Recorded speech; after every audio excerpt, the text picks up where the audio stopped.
Hello everyone, from near the top of the blockhouse of stage 9 of the Giro d'Italia. You are watching the Cycling Dane.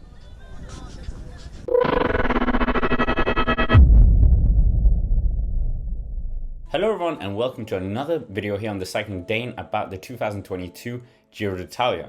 And of course, if you haven't been living under a rock, you will have known the incredible rise of Biniam Girmay in this year's Giro d'Italia, of course.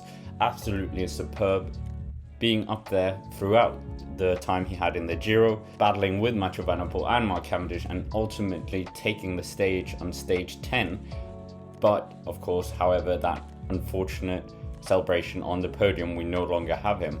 So we're going to go a bit of a rewind here on stage 9, where I tried to see if I could meet Biniam Girmay on the stage, and where better to try and do this on the Blockhaus climb, the final climb of the stage.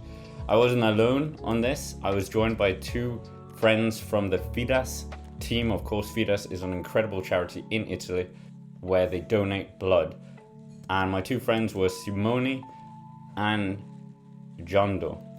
For this, I was using Simone's very beautiful Cannondale bike that was very light, very bespokely made and optimized in terms of weight, weighing under 5 kilograms, but more about that in another video. So we started the ride with about 25 kilometers to go, and this put us just outside San Valentino. The day was absolutely beautiful, beautiful views, beautiful roads, but the heat was really getting to me, and I'm sure it would get to some of the riders as well. Look at that. I think it's gonna be an interesting end of the race. So we're in San Valentino. It's about the 20 kilometer mark, and there's really an atmosphere if you look in the background.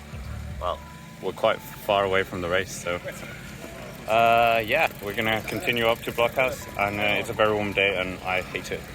Okay, we are approaching the climb.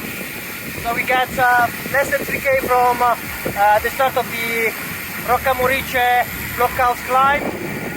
We're just gonna get a little bit of fresh air, and then like 17k of above 9% average, with few walls of above 15.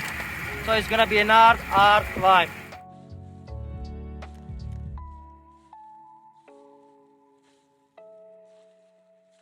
Okay, we're getting to Rocca Morice. You can hear some folk music. You can hear copyright music. Yeah, there's a lot of people around, and now it's gonna be the nice. We're gonna turn right, and the climb begins.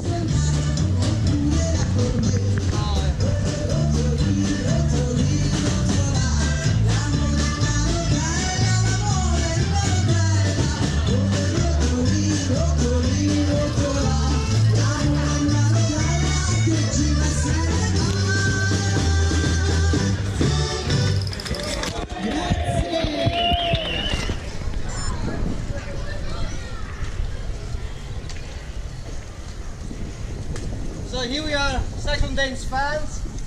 That's the very beginning of the Rocca Morice climb. On the right hand side we'll see the like a monument. So before, Simone was rudely interrupted by a very bad sound from the GoPro. He was basically explaining that the monument we were about to see was a monument marking the victory of one Eddie Merckx in 1967, incidentally his first Grand Tour stage win as well, and they had a beautiful commemoration to that in the form of the monument. Shortly after, we also crossed the bonus sprint on the stage, so that would mean that we were less than 15 kilometers from the top of the climb, and we were also promptly reminded of where we were heading to by the sign. It's now time to put the hammer down. Unsurprisingly, the police did close off the road quite quickly, so we just made it inside the cutoff point. So the riders are going to come up here, and there will be a bit further up.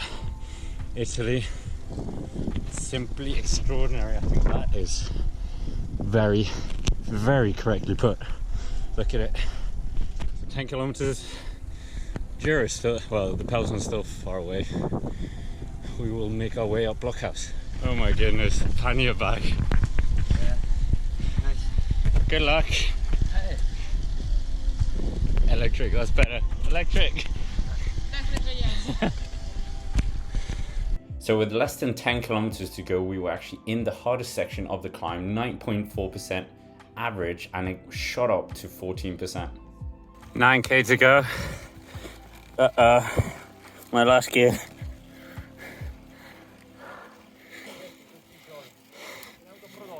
Ciao.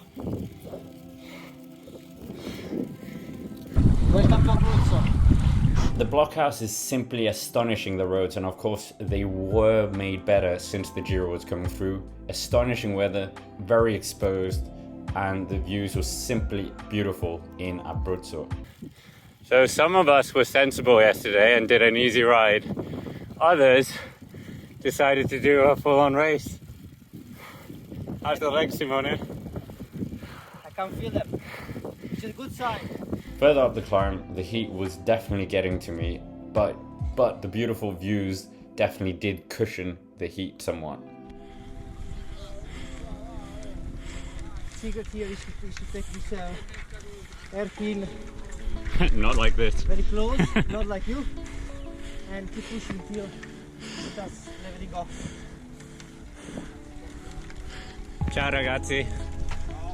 We were just outside 5 kilometers to go when I just took a quick pit stop, and you could just see the views were just getting better and better and better up the climb. After 3 kilometers, we had this forest section where nice views again, and this was where the climb basically got a bit less hard in terms of the gradient. But again, the views were simply breathtaking. Simone lied.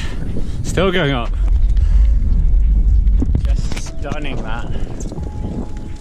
We didn't make our way all the way to the top, however it was closed off because of the Giro d'Italia, so I thought maybe this wasn't the best place to see the riders. It was barriered off, so I made my way down to the 3 kilometer mark, but some people did actually want to do the blockhouse a bit harder for themselves and went up on a tandem. But I positioned myself just after the 3 kilometer banner to go, and first I was met with the e-bike race, which I accidentally thought was a race, not the race, but a different race.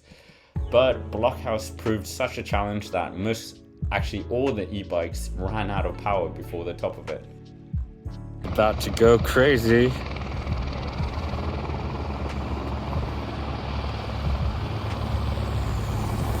Dum dum, dum dum, dum dum. Buchmann. So the front of the race fast approached, and it wasn't long before a familiar face on the channel appeared. Hey guys, I'm Roman Buddy, you're watching the Cycling Dane. And then it didn't take much longer before we saw another person who's appeared on the Cycling Dane channel as well. Hi, I'm João Almeida and you're watching the Cycling Dane. Come on, João! Come on, João! Also, the incredible shock from Messina came. I'm a huge fan of him, so this was quite a moment. And for a moment, we locked gazes, and I think Nibali was thinking, who is this person? Even the motorbike rider was watching as well, so a bit of confusion there, but yeah, great to see Nibali. A bit further back, Juan Pedro Lopez, the hard-battling Maglia Rosa wearer, of course came up as well, and it was good to see the Maglia Rosa in the flesh as well. Ciccone, the local hero, of course, was suffering on the day, believed to have been stung by a bee as well, and he was suffering a bit, but he was met with applause from all the fans. The former winner, Tom Dumoulin, made his second appearance on the channel after the 2018 Innsbruck World Championships, and it was great to see Tom all the way up getting applauded. It wasn't all riders who had a grimace on their face, as friend of the channel, Tobias Foss, managed to just give a smile as he went up the climb as well. So anyways, we're looking out for Biniam Girmay. We saw a big group and we thought maybe this was it. This was the time we were gonna see Biniam Girmay, the Eritrean sensation. However, it quickly dawned on me that there was no Eritrean sensation. Well, there was in the form of Mario Kudus, but not Biniam Girmay. Second attempt, a big group again, and Alps and Phoenix were leading them up. It looked like Biniam Girmay could be in here, but alas, it was his rival, Mathieu van der Poel, was here, and he clearly didn't want to be in the video.